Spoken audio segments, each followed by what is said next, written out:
This year we've decided to take it off and continue this rhythm of putting this tissue on, and we'll hit a show next year and go to Olympia. So you're making an announcement. You're officially not going to do it this year. Is that you're not going to retire this year after you win third title? Okay, I will tell you the story. But what changed that was Flex Lewis. Flex Lewis was originally going to do the Olympia this year. And I've talked about this in prior episodes. In open. He had the invite.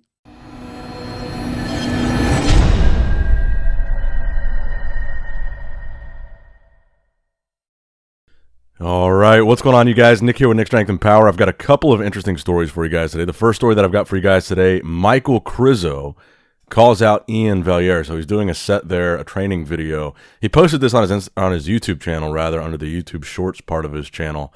And he says this one is for Iain Valliere. He says, I am his favorite. He's my biggest fan. And I guess him and Iain have had some beef, probably on Instagram. And that's what I think makes Michal Krizo so interesting, is he's called out a lot of current IFBB Pro League pros. And he's had a back and forth with a lot of these guys on Instagram, and their response was always, well, back it up then. Come over here and compete. And now that that's exactly what Michal Krizo is doing, I think it adds a pretty interesting dynamic to his trash talking, because he potentially is going to come back it up. I'm assuming that in less than 4 weeks at the Olympia Amateur, he is going to earn his pro card. Then he's going to have to face these guys that he's talking to, like Iain Valliere, like Blessing Awodobu. I think he's had a back and forth with Nick Walker on Instagram as well. And I think it's going to be really interesting to see these guys go head-to-head. So it is a little bit of putting the cart before the horse here, talking about a potential rivalry between Iain and Michal, since Krizo is not yet a pro in the Pro League. But I'm assuming that's not going to be very long until he is one. And then you also have to say that he's going to get to the Olympia to be able to face Iain Valliere. But I guess my question for you guys is this. If we do get to see Iain versus Krizo on the Olympia stage, who do you think would come out on top in that showdown? I think it would really come down to conditioning, but personally I prefer Krizo's physique to Iain's, and I think Michal would probably come out on top. He would have to do better than 7th place at the Olympia, which is Iain's all-time highest placing at the Olympia. And I think Krizo could do that. I think Krizo could crack the top 6. But again, it's putting the cart before the horse a little bit, because he's got to turn pro and get to the Olympia first. But let me know what you guys think in the comment section below. Krizo or Iain? Who's coming out on top in that showdown? Now, next up in the news, big Ramy speaks on the latest episode of the Dennis James Show on the Muscle and Fitness YouTube channel. And one interesting part of that interview is Milos asks Ramy, do you plan on retiring after this Olympia win? If you win this Olympia, this would be Ramy's 3rd title. And Ramy had been on record before saying at the age of 38 he would retire, which would be after this year's Olympia. And Ramy kind of gives a long-winded explanation here, but I think overall his answer was essentially no. He says this Olympia title and him competing is bigger than him himself. It's for his family. And he says the reason is for his family and, his fans in the country that he represents, Egypt. But he also says the reason why he gave that initial answer when talking about the potential of him retiring at the age of 38 was his kids. His kids are young and they don't really fully understand why he has to be gone for so long, training and preparing for the Olympia. And it was the kids that even brought that question to the forefront and made Ramy even consider retiring to spend more time with his family. But I think essentially the root of his answer here was no, he's not going to retire, and he could go on to win or even try to break the record of Olympia wins. And that's the advice that Milos gives him in this podcast, is keep on competing until you get beaten. Just go for the record. Why not? Because right now, basically, who do we see beating Ramy if Ramy continues to come correct and continues to look the way he's been looking or better? Who's beating him? And I think that's a very valid point and a very valid argument. Do you guys think Ramy should retire after he if he wins this 3rd Olympia title this year? How many more titles do you think Ramy has left in him? And how long do you think he should continue competing? Because I think another element of this is Ramy's health, and assuming he is healthy now, or relatively healthy to his size, Ramy's been competing at around 300 pounds or over 300 pounds for like a decade now. So the question of him continuing to compete is also a question of health, because how healthy could it possibly be to continue to compete at the size that Ramy's at? He would have to compete for another 5 or 6 years to get close to that record. And that would be him competing for 15 years, a decade and a half, at around or over 300 pounds. It is something to consider, his health. And I think the question of does Ramy have what it takes to get close to that record or break that record, I think the answer is yes, but at what cost? I mean, he is only 37. He's got plenty of time in terms of the bodybuilders that have come before him, the age at which they continue to compete and continue to win. I mean, you can look at Dexter Jackson as a perfect example of that, competing into his 50s. But not everybody is a Dexter Jackson. Dexter Jackson also didn't compete anywhere near 300 pounds like Ramy is doing. So it's an interesting question, and I'm interested to see what happens. But personally, I think he's going to win this year. Will he actually get to 8?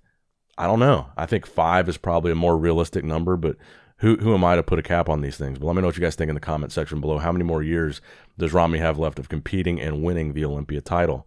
Now, speaking of the Olympia, on a recent episode of the Cutler Cast, Regan Grimes made the announcement that he will not be doing the Olympia this year, despite the fact that he qualified for that show. And the reason is essentially he's kind of burnt out. He's been competing a lot, multiple times a year for the past decade, he says, and he wants to give his body some time to add, I believe he said 15 pounds of muscle from what he weighed when he competed at the Legion Sports Festival. So he wants to improve upon that significantly and add 15 pounds of actual stage weight. And to do that, he thinks the only real answer is to take time off, because he said his goal is to be a top 5 Olympian. And he said, and I think accurately, he said, he doesn't think he's where he needs to be this year to do that. And I agree with that. I don't think Regan would be top 5 at the Olympia this year, no matter what he does between now and the Olympia. It's just not a lot of time to improve from how he's been looking the past few times that we've seen him on stage. And I don't think it would be enough for him to be top 5. And he's had a hard time even being top 10. So I do think Regan is making the right decision here. And I hate to say this because it kind of sounds like a knock on Regan, but I think whether he was in or out of the Olympia this year, I don't think he would have been much of a factor as far as the top placings. I really don't think he would have really been in the conversation had he competed this year. So how much is he really missing out on by not competing? He does need to take some time off. He does need to make improvements if he wants to be a threat at the Olympia. And I just think right now he's not, and I think he's making the right call. Now, next up in the news, Derek Lunsford speaks on the special invitation that he received to compete in the Men's Open Olympia. As you guys know, he is the current 212 Olympia champion. We saw him guest pose in Pittsburgh weighing close to 260 pounds. And he went on Hany Rambod's podcast recently talking about the special invitation and really the impetus for that. So essentially he says he had to request one. He had to write a letter to Jim Mannion, write a letter to Dan Solomon, Jake Wood, and request the special invitation. And they say, one of the biggest catalysts for this was the fact that Flex Lewis came out and said he was retiring and he's not doing the Olympia, which would mean he wouldn't be the one getting the special invitation this year. So it was basically an open special invitation. And that was one of the reasons. And they say the other reason was the Pittsburgh Pro guest posing. Derek was kind of a last-minute addition to that guest posing. That's the one that Ramy pulled out of. And, they said basically he was so big and he looked so good in that guest posing next to these other open guys. Nick Walker was there. Brandon Curry was there. Hunter Labrada was there. They said after seeing how he looked next to these guys, they said that was another reason why open became such a bigger looming possibility for Derek. And I think it is the right move. Derek, I do think, is ready to jump into the open Olympia lineup and be a threat immediately. And I think Derek could jump in and be a top 5, top 6 guy immediately. And it's crazy how many guys I've been saying that about, because there's so many really good guys in this Olympia lineup, but only 6 can be top 6. Only 6 can be that first call out. But I really strongly feel like Derek will be one of those guys, and I think it was the right call for him to make the switch to open, and I think he is going to be dangerous immediately. But let me know what you guys think. Derek switching to open, was it the right call? And what do you think about the catalyst for that being Flex Lewis and that Pittsburgh Pro guest posing? Now, next up in the news, a physique update from William Bonac, rather from his coach, Chad Nichols, who's also coaching Big Ramy, and he says, Team Mayhem update. Wanted to give everybody a quick update on the Conqueror, William Bonac.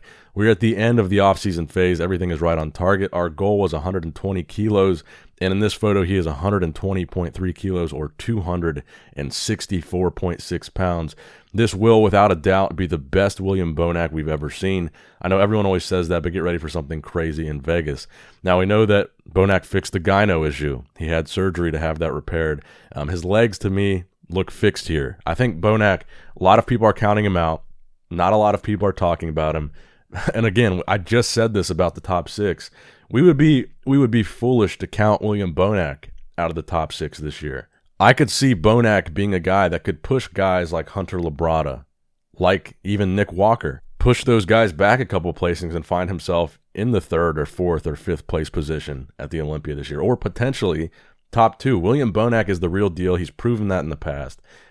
Many made the argument he should have won the Arnold Classic this year. And I really do think that people are in for a surprise when we see William Bonac on the Olympia stage this year. And when we see how he places and how he fares in these callouts, I think people aren't going to be expecting it. So I guess the message here is do not count out William Bonac. And the final story that I've got for you guys today, we did get to see a little back and forth between Phil Heath and Kai Green at a Gymshark event this past weekend.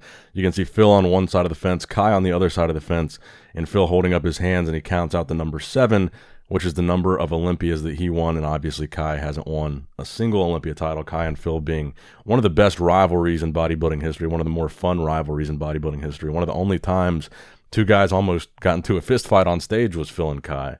So this was an interesting little back and forth between the two of them. Will we ever see the two of them on stage against each other again?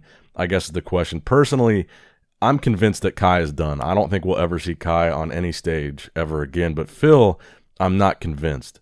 I would like to see them both on the same stage again. I think that would be entertaining. But I'm not convinced Phil is done. I think Phil might compete again. I'm pretty sure that Kai is done. Let me know what you guys think in the comment section below. That's going to wrap it up for the video today, guys. I hope you did, in fact, enjoy it. Make sure you leave a like, leave a thumbs up, subscribe to the channel, click that bell notification if you have not already. And as always, I love you guys, appreciate you guys. Nick Strength and Power, signing out.